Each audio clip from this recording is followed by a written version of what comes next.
Siete gorriones. Capítulo 1.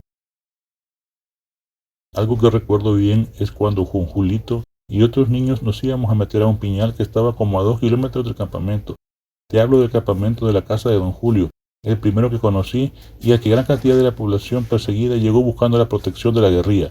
Cuando no había mucho peligro, que no había fuego de artillería ni se acercaba el cola seca a ametrallarnos, podíamos ir a buscar unas piñas muy dulces, que les decía piñas de azucarón.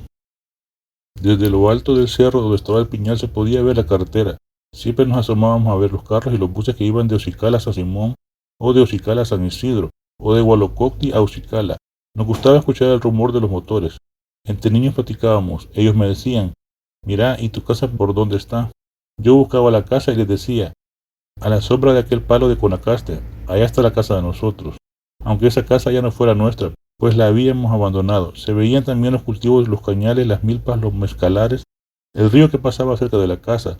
Esa era nuestra pequeña aventura dentro de la guerra, ir al piñal a ver el panorama y el paso de los carros y los buses, y acordarme de la casa, saber que esa era la casa y que ya no podíamos vivir en ella. Eso dolía, pero tampoco al grado de llorar, ni al grado de nostalgia. Uno sabe lo que viene, pero sí sabe que extraña su lugar y la vida de antes. La casa de mi familia era de adobe, de paredes gruesas y techo cubierto con una teja que ya no se fabrica. Alrededor había un empedrado que había puesto mi papá. Estaba situada en una estribación del cerro Cacahuatique, desde el cual bajaba mucha brisa. Desde el corredor se tenía una vista no tan mala sobre el norte del río Torola. En esa casa viví hasta los 8 años, hasta que la guerra llegó a nosotros. Allí pasé ese periodo mágico que es la infancia, en el que no te preocupas de nada. No te preocupas si mañana va a haber comida y no hay otra cosa que hacer en la vida más que vivir, vivir, vivir. Recuerdo el trapiche de los bueyes girando la molienda, el bullicio de los niños ayudando a los adultos. A los 5 o 6 años yo ya empezaba a tameguar, a limpiar la tierra para la siembra del maíz. Recuerdo a los perros que se quedaban echados a la sombra de los árboles esperando al campesino, su amigo, acabara de trabajar y después de una jornada de trabajo volver a la casa, tomar su cafecito con pan dulce y tenderse en la hamaca. Toda esa rutina que se repite cada día, que parece pesada, pero esa es tu infancia, ese es tu hogar. De niño no hay cosas pesadas, solo cosas mágicas. Los domingos mi mamá me llevaba a misa. Antes de entrar en la iglesia, ella siempre me compraba un guacal de arroz en leche, donde una señora, de la que todavía no sé el nombre, ñacleta le decían, y cuando nos veía, ya sabía que mi mamá quería arroz en leche, un guacalito para mí y un guacalito más grande para ella, con canela, un sabor tan rico. De allí pasábamos a la misa. Mi mamá, con su gran religiosidad, escuchaba al padre y cantaba los coros. Mi mamá se los podía todos y tenía una voz muy bonita, pero a uno de niño no le interesan los coros o lo que dice el padre, porque ese no es su mundo. El mundo de uno es ver a los otros niños, entrar a ver quiénes son, qué hacen y qué se puede imitar de ellos. Luego tocaba comprar los abastos para la semana: azúcar, aceite, sal, algún pescado, alguna libra de queso o cuajada, cuando no se tenía en casa. Si algo se me antojaba, un dulce o una galleta, mi mamá me lo compraba. En ese tiempo no andábamos pidiendo cosas de lujo. Nos conformábamos con cosas muy sencillas, y cuando tu mamá te compraba una camiseta o un par de zapatitos nuevos, ese domingo era mágico para vos. El mercado de Ocicala era muy alegre, tenía un colorido muy bonito y el bullicio de la gente que compraba un machete, un petate o un sombrero. La gente bajaba de los cantones, de las huertas, el Limón, el Tablón, la Montaña, los Hernández, y confluía ahí para vender y comprar sus cosas. Cuando regresábamos con mi madre al Huilihuiste, nuestro cantón, que está como a 20 minutos caminando de Ocicala, cruzábamos un potrero. Allí nos parábamos a recoger burril. El burril es el excremento de la vaca, pero ya seco, y en ese tiempo se le prendía fuego para ahuyentar a los zancudos. Mi mamá ponía su cesto a la par del camino y me decía: «Recojamos burril y cortemos hojas de chaparro». Las hojas tiernas de chaparro tampoco podían faltar en casa porque servían para lavar los trastes y los guacales de morro. Otros días yo acompañaba a mi papá al mercado a vender el mezcal o el dulce que producíamos.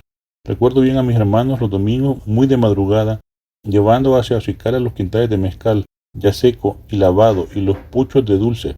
Parecían una columna de sonpopos con Hilario y Chepe, los más fuertes, siempre a la cabeza. En esos días mi papá se ponía bien tipo, bien arrechito, decía él, con la camisa planchadita, el pantalón bien puesto, su cincho y su sombrero, y los zapatos bien lustraditos. Siempre vendía el dulce rápido porque la gente sabía que era un dulce de calidad. muy clarito producido, con una caña tan blanda que se podía pelar con los dientes. Cuando ya empezaban a venderse los puchos de dulce, una de las alegrías mías era meter la mano en el bolsillo de su pantalón y sacar un par de moneditas para comprar alguna golosina. Cuando mi papá empezaba a vender, yo sabía que algo me iba a dar. Esa era la rutina bonita del fin de semana. En esos tiempos había más solidaridad con los precios, todo era más humano y no era eso de que te voy a explotar el bolsillo. Los intercambios eran justos. Este producto tiene esta calidad, pagué tanto. Este es de menos calidad, pagué nada más esto. No había engaño. Los que nos compraban eran vecinos, amigos o gente que venía de lejos, sabiendo que lo que vendíamos eran cosas producidas con mucho empeño y sacrificio. La vuelta de Ocicala era un calvario con mi papá. En el camino a cada paso se iba encontrando con amigos que le invitaban a pasar a su casa, a tomar un atol o a comer algo. Siéntese, don Valerio, platiquemos, le decía. A mi papá le entraba la platicona con todos. A uno le dedicaba 10 minutos, al otro 20, al siguiente media hora, y si se encontraba con alguien de su edad para hablar de los tiempos de antes, esas ya eran pláticas eternas. Para nosotros que no teníamos nada que platicarles a esas personas, esos regresos eran cansados. Con mi mamá era igual, atendía a todos los que querían platicar con ella. Así era la gente de los cantones, siempre se da chance para una buena platicona en los mercados, en la calle, a la orilla de los caminos, sobre las gradas de las casas, en una zacatera o sentados sobre un par de piedras. El terreno de mi papá tenía unas 6 manzanas, contando la parte productiva y la parte pedregosa. Eso da para el cañal, la milpa, el mezcalar, las hortalizas y el almacigo. Para delimitar el terreno, mi papá sembraba isotes. La flor de isote es bien rica con huevo. Teníamos como 3 vaquitas, un par de bueyes, a veces un cerdo, y a mi mamá le gustaba tener gallinas. No olvido los animales que nunca faltan en una casa campesina. Los gatos que te comen el ratón y los chuchos. Nosotros teníamos 2 chuchos, Candela, que era coloradita, y Nerón, que era negro. En cambio, no acostumbrábamos a tener pajaritos enjaulados. Mi papá decía que tenían que estar en libertad porque así habían nacido. Su vida es corta, decía, y basta con mirarlos cuando pican el maíz o están pegados sobre la fruta. Recuerdo los despertares de la familia. Éramos muy madrugadores. A las 4 de la mañana ya mi mamá tenía lista la jarra de café y ya mi papá estaba cafeteado. En eso se levantaban mis hermanos, se vestían y se ponían los caites. Y antes de salir a los trabajos prendían el radio. Tengo una vaca lechera, no es una vaca cualquiera. Esa cancioncita que sonaba por las mañanas la tengo bien presente, igual que los gallos que cantaban de hora en hora, desde las 2 de la mañana, contestándose, siguiendo el orden de las casas desde Ocicala hasta el Limón. Una de las primeras cosas que había que hacer de mañanita era liberar a los chuchos. Eso cuando el maíz estaba maduro y los animales salvajes perseguían el elote. Los chuchos habían pasado la noche bajo una casita de zacate. Allí mi papá los amarraba del pescuezo a un larguero de forma que ellos no pudieran echarse a dormir. Toda la noche se quedaban de pie, latiendo si se acercaba algún bicho, algún tacuacín. A las 5 o 6 de la mañana los íbamos a liberar y ellos se ponían bien felices. De noche era su turno de guardia en la milpa y de día era el nuestro. Mi papá nos mandaba a zanatear con Herbert, mi sobrino. Eso era una tristeza para nosotros. Nos teníamos que quedar todo el día lejos de la casa. Nuestra tarea era proteger con nuestras hondillas la milpa y la frijolera cuando las hojas estaban tiernitas.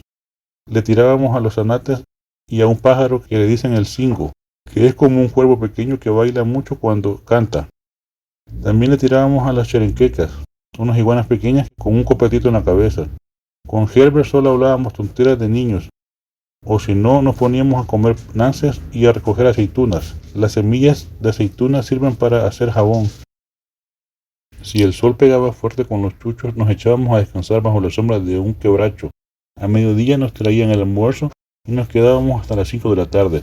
Antes de volver sobre esa misma ladera nos poníamos a leñar. Siempre traíamos un tercio de leña para mi mamá. Otros días ayudábamos a tamaguear la milpa y la frijolera. Eso era muy difícil, había que tener mucho cuidado para quitar el monte sin dañar las plantitas de maíz o de frijol. Para alimentar a las vacas nos mandaban a recoger el cogollo de caña, y si no era cogollo de caña, recogíamos lechuga, una planta que se da a la orilla de los ríos, o flor de nube, otro monte que comen las vacas. La recogida de leña era divertida. Íbamos todos con nuestro lazo y nuestro machete, y siempre competíamos para ver quién hacía el mejor tercio de leña. De niño todas esas tareas son tu educación. Vas asimilando que en el trabajo está la vida y que no trabajas para vos, sino para toda la familia. Para los niños el trabajo no era tan duro. Mi papá sabía en qué momento tenía que dejarnos volver a la casa. Eso sí, él era muy estricto con las tareas. Siempre nos decía: cuando corten caña, quiero que sea a ras de tierra. No quiero que me anden dejando troncones de caña. La cosa era producir pero sin arruinar el terreno, porque no puede ser que por una cosecha o dos cosechas eches a perder tu tierra. Mi papá es de esos viejos que cuando están en la milpa, cuando están cortando caña, nunca voltean hacia atrás para ver cuánto han avanzado. Solo voltean a ver cuando ya está todo hecho. De esos viejos que a la hora de hacer un recuento de su vida podrían acordarse del placer de agarrar un calabazo de agua en lo más ardiente del sol, o empinárselo entero, o del placer de sentarse simplemente o de echarse en la hamaca después de una jornada con esa picazón que produce una aporreada de maicillo o de frijol. El tiempo de las eloteadas era muy importante para nosotros. Poco a poco ibas aprendiendo qué tipo de elote era para las tortillas, qué tipo de elote era para el atol y qué tipo de elote era para los tamales. Aprendías a reconocer el momento en el que el maíz estaba en su punto para la tapizca y era tiempo de doblar la milpa para que empezara a secarse. Mi papá era el encargado de cortar el maíz a la hora de las atoleadas de maíz nuevo. Escogía las mazorcas más tiernas y con su cuchillo bien afilado las pelaba con 4 o 5 deslices. Recuerdo a mis hermanos cuando se procesaba el mezcal. El mezcal es el genequén del que se saca una fibra para hacer cuerdas, alfombras y toda clase de tejidos. A las 3:30 de la mañana prendían un motor que mi papá tenía, o tal vez se lo alquilaban, no te lo sé decir, y empezaban a meter y sacar las pencas de mezcal. Luego había que rasparlo y el mezcal sacaba una sustancia lechosa que picaba la piel. Para quitarle eso y quitarle los residuos, había que lavarlo en la pila. Después se atortaba y se dejaba prendido en un armazón de madera. De lejos eso se veía muy bonito. Era como una gran manta blanca secándose al sol. Los niños participábamos en estas tareas. Era divertido porque toda la familia se empilaba para hacerlas. La caña era otra gran faena. Cortar la caña, llevarla al trapiche para sacar el caldo y procesarlo para que hicieran la miel y luego el dulce. El tiempo de la molienda, cuando se producía el dulce, era uno de los más alegres del cantón. Llegaba la gente del pueblo y de todos los caseríos aledaños. Venían los amigos con su pichel o sus depósitos para que a mi papá les vendiera o les regalara miel de caña. Allí llegaban siempre los hijos de don Tito, los de Domingo Díaz, los de don Juanchito y los de Gabriel, y entre todos jugábamos a la lucha libre entre el bagazo de caña húmedo. Luego de la lucha venía la chupada de puzunga. Cortábamos un pedacito de caña y le machacábamos la punta, y esa puntita machacada la usábamos como cuchara para agarrar la puzunga, que es como una espuma que va saliendo de la miel cuando está hirviendo y se va haciendo más espesa. Mis hermanas acostumbraban a meter guineos en el perol y cuando los sacaban empapados de miel eran bien ricos. Nos gustaba jugar con unas abejitas negras que se posaban sobre el molde de las panelas a chupar la miel. Les agarrábamos y amarrábamos a sus patitas un hilo de tule. Entonces las liberábamos y salían volando, arrastrando el hilito y eso era divertido.